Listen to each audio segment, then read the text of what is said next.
I'm going to just begin by asking Lawrence if you can tell me when you began to paint and when and where that was. Well, I was in Paris on the GI Bill in 1947 and 1951, and I was registered at the Sorbonne to get my GI money, but I was also going to the open studio, the Atelier Libre at Académie Jullien, Rue du Dragon, and that's where I first started to draw. And I did one small painting called Deux, D-E-U-X, which is about this size, very small. And it was. It's now in the Pompidou Beat Art Show, which is up now in Paris. It's the only painting they took of mine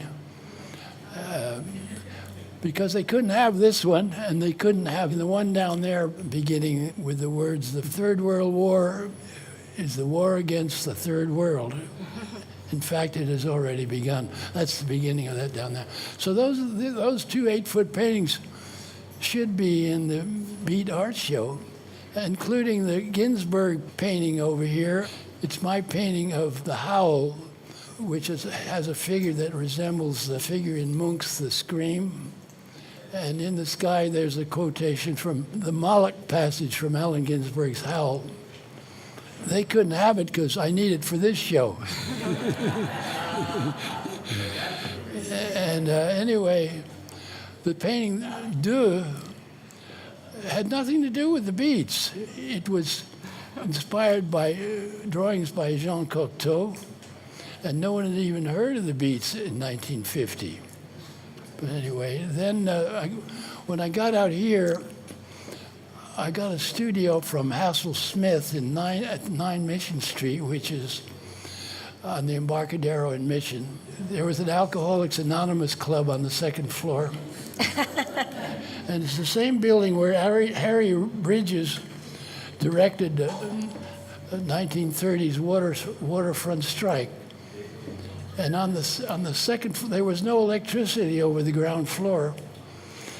And so we had to paint in the daytime. On the second floor, across from me was Frank Lobdell's studio. And I got my studio from Hassel Smith, who was just changing from being a figurative painter to a non-objective painter. He moved out, and there was no heat except you had a small pot-bellied stove for heat. And it was just like a Paris studio.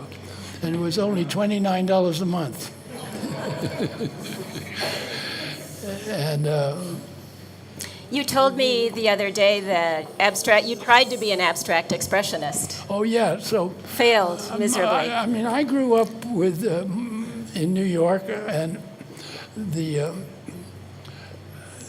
New York painters, which were called abstract expressionists, de Kooning, Klein, and Motherwell, principally, they were the ones that really turned me on. I tried for years to try and paint non-objective, especially like Motherwell. Motherwell was the most literary of the three of the New York school. But I failed completely. I would get a totally non-objective image on the canvas, but then a figurative image would sort of surge through the canvas from who knows where, and it would ruin the non-objective. Or not.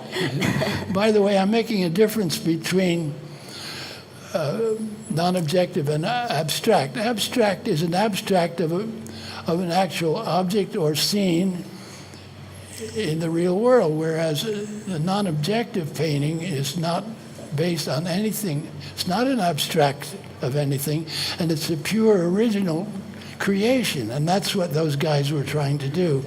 But I ended up as a totally figurative painter. So what qualities should a good or a great painting have? The classic definition it would be a painting has to have wholeness, harmony, and radiance. And you can find this in James Joyce's portrait of the artist as a young man. I have a quote from you. Would you like me to read it? And Yeah. you can respond to Yeah, it? what does it say? It says, and I quote, "I never wanted to be a poet. It chose me. I didn't choose it. One becomes a poet almost against one's will, certainly against one's better judgment. I wanted to be a painter, but from the age of 10 onward, these damn poems kept coming. Perhaps one of these days they will leave me alone and I can get back to painting." Yeah. Well, that's Have you gotten back to that's painting? oh, yeah, definitely. I think so. It's really, I'm just more interested in it. It seems like I've got glaucoma, so I can barely read a book anymore. And so this is, painting is something that I'm doing big black and white paintings, the first of which is around the corner there, and it's called Voyage Number 1. And you're doing that because just working in black and white, it's easier to see with your glaucoma? Yeah. Yeah. I think it's so beautiful that you don't stop, that you keep going on. I think it's a lesson for all of us. Yeah. Well, I mean, what am I supposed to do? Stop?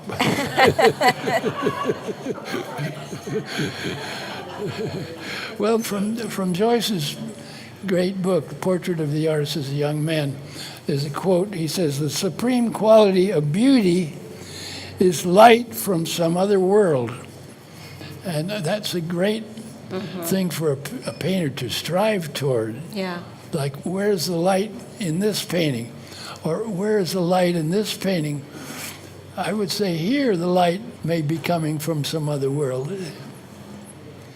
Another quote I have from you is, "All I ever wanted to do was paint light on the walls of life." Yeah, You are doing I that. think I stole that from Hopper.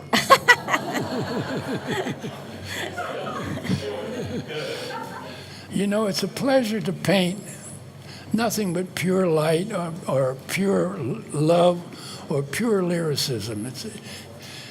It's a pleasure to do that.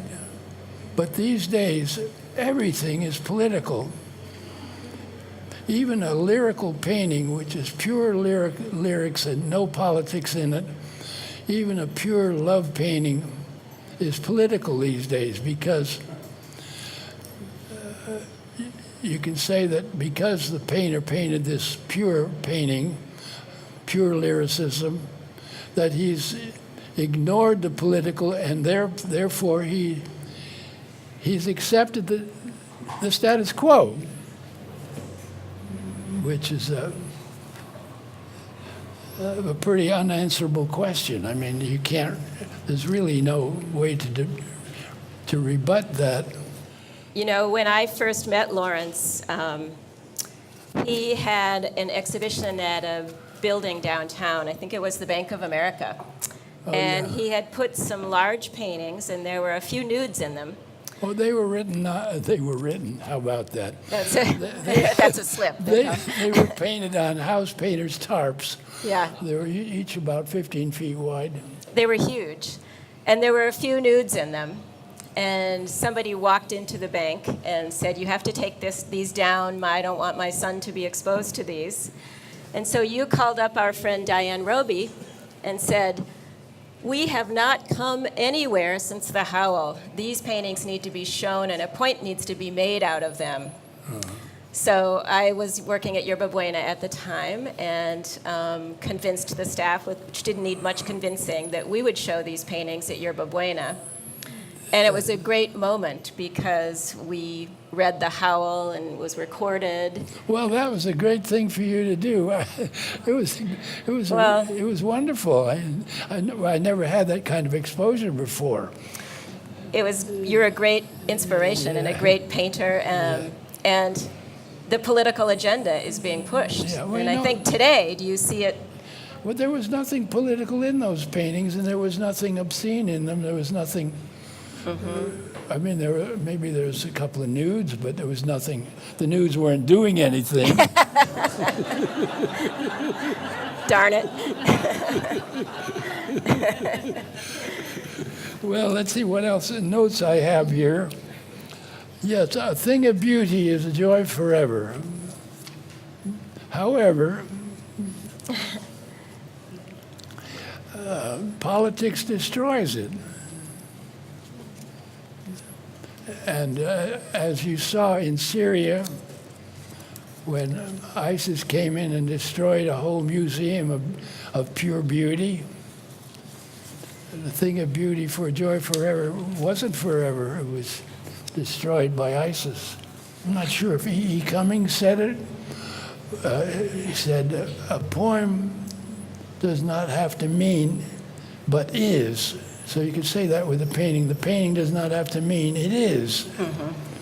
And it shouldn't have to be explained. Well, I think a painting that has to be explained is a failure in communication. So, I mean, there's too much of this in the museums where you can go through a whole museum and you don't understand a thing.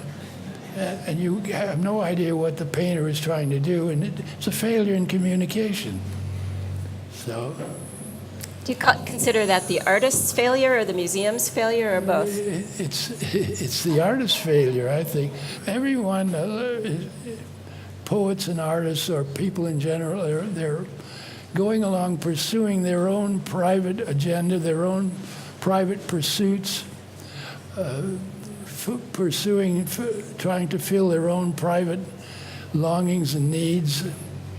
But alongside of them, there is this lout who's loping along next to them with a big club in his hand, and he's threatening to take over the scene. Well, we have one now on our political agenda. And so every once in a while, this individual who's trying to concentrate on his own private satisfactions has to turn aside to give this lout a few clouts to cut him down to size, or else he'll take over completely. And so that's certainly what needs to be done today. From another point of view, the artist by definition, or the poet by definition, is a free spirit, free to say or write or create whatever he feels like creating. But the state is always trying to rein him in and tame him down and keep him from doing anything revolutionary. And so if you read Plato's Republic, you find that Plato came to the conclusion that the poet or the artist is an enemy of the state. And I would say that's true. And we have too many examples of it in modern times of how the state has murdered or cut down or otherwise lessened the force of an artist. I just heard on the radio last week a reference to Victor Jara, J-A-R-A, who was murdered by the Pinochet regime in Chile in 1973. Evidently, he was in the protesters were lined up in a football stadium, and he was one of them, and he had his hands cut off, and he was totally murdered. He was in Chile. He was as popular as Bob Dylan, and he is often compared to Bob Dylan. And so it's still happening in this world. The poet and the artist considered an enemy of the state. And so... You know, you came to San Francisco in the late 40s, and you considered it, I think, the ideal place for an artist to live. Yeah. What can you say about that now? Well, you know, in 1950, San Francisco was a small provincial capital. And it was wide open. It was a wide open town. You could do anything here. There was so much missing that you could start anything you wanted, and there was space and places to do it. And North Beach was practically all Italian. North Beach was heavily divided between Italians who supported Mussolini and Italians who were Italian anarchists. And in fact, we used to get 2 Italian anarchist newspapers direct from Italy. This was in the first years of City Lights.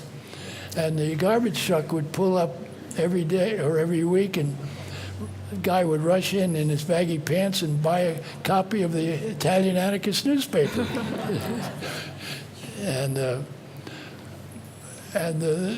There's a postcard that you can still get. Vesuvio's had these postcards for a long time.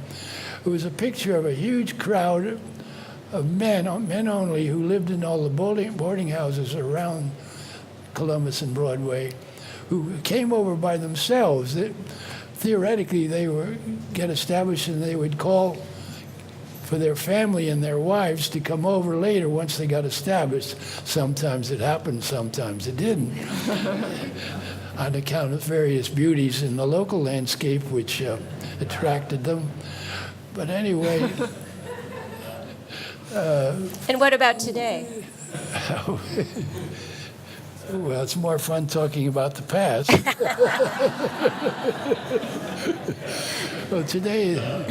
That's my agenda. Today, San Francisco today it's boomtown USA, and it's a bigger boom than after the gold rush in 1850. It really is.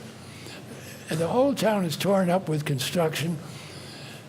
And it's not only the construction trades, but every other kind of profession or business is going full blast. And it all hasn't quite hit North Beach yet, because we have a height limit. And if that ever is broken, why, North Beach will look like the rest of the city. You won't recognize it anymore. Yeah. But I hope it doesn't happen. What is it that painting allows you to do that poetry doesn't? Oh, you can actually visualize and paint what you can only say in words, and it's a more direct experience. Like you can say the word war, but you can't paint this. It seems that with the advent of the camera, it seemed that then that was the end of real old-fashioned painting. As things have evolved, it seems to me what the painter can do today is, what he has to do is paint what a camera can't catch. In other words, the scenes that happens only in your head. For instance, I didn't know anyone who made love in a boat in Provincetown. I just made that up out of my head. Unfortunately, it wasn't me.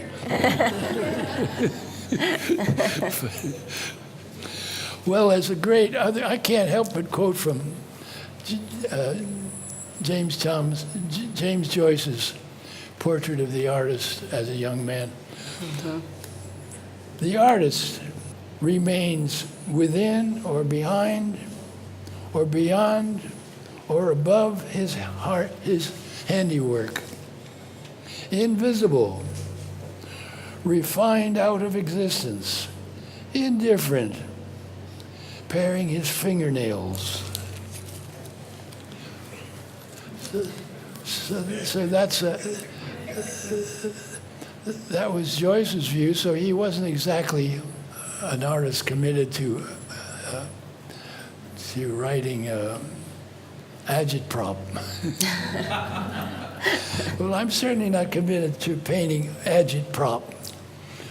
It has to be more than pure political statements if it's going to be considered a good painting. I know that you love to laugh and enjoy jokes and things like that. Yeah. When do you decide to put it into your painting?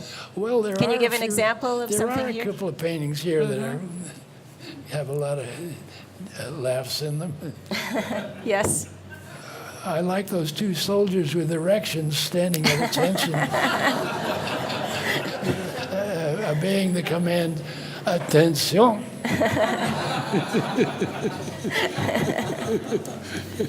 I think sometimes you can use humor to make a political statement also. I used to say, get them laughing and then whack them. Yeah.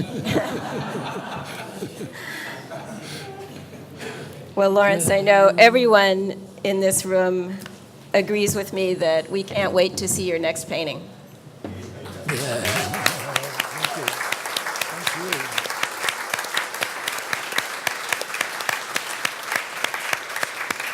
you. Well, I visited Pixar last week, courtesy of Barney Jones, who works there. I don't know exactly what he does. They call it work.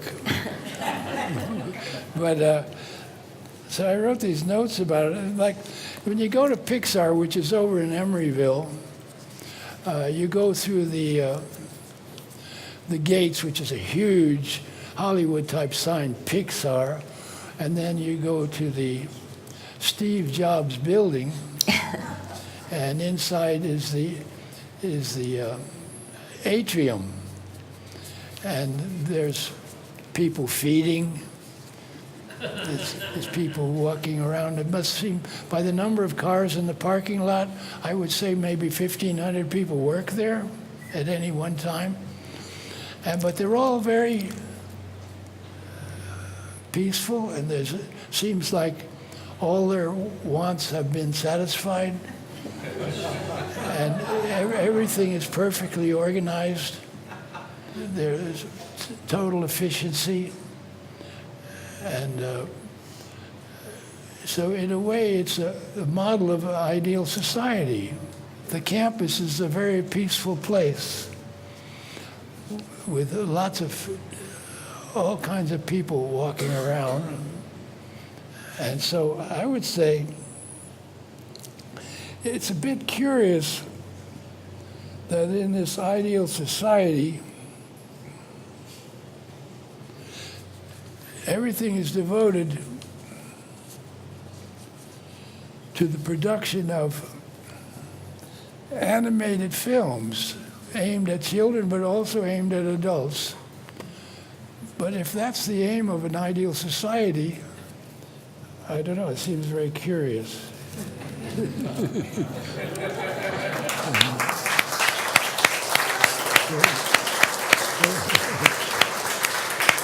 Well,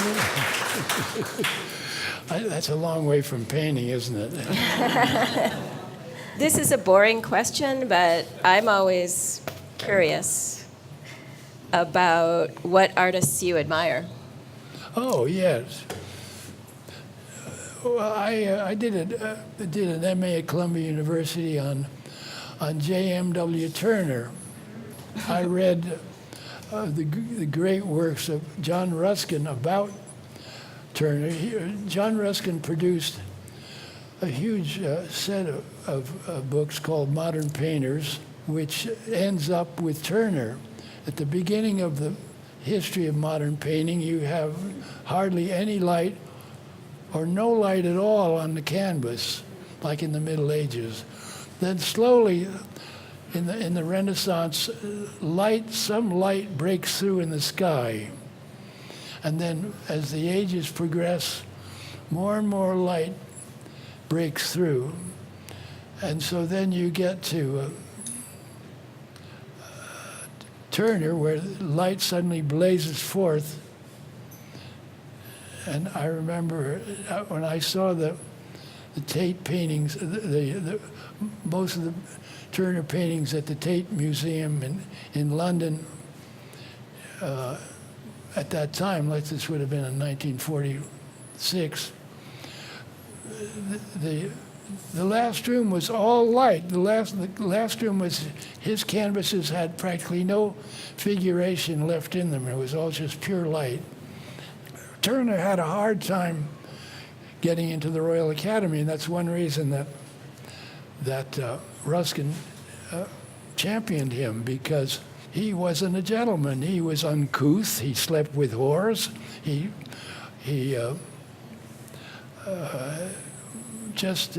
had unclean linen. But then after Modern Painters was published, I believe in 1858, and after that he got into the Royal Academy. They couldn't deny him. Then after Turner, well, I was turned on by a lot of different painters during the centuries. You can't even remember who they were now, but I mean, Goya was one great painter. Yeah. Especially Goya's Disasters of War, and then the French Impressionists were always a great turn on, because I mean, there's so many beautiful scenes at the time of the French Impressionists.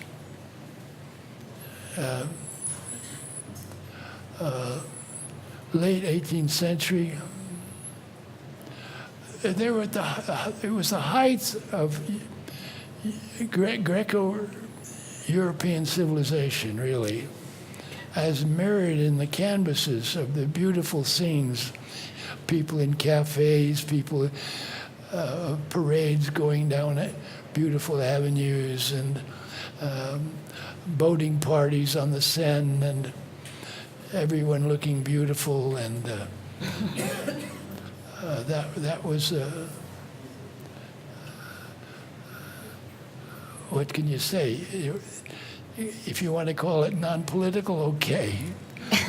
But anyway, there's some comparison between them and the San Francisco figurative painters, who were really great, and I think Elmer Bischoff was probably the best. Elmer Bischoff was the best at painting light. But you could say both the French Impressionists and the San Francisco figurative painters it was the have a nice day school of painting. It's okay sometimes, don't you think? Yes. So have a nice day, folks.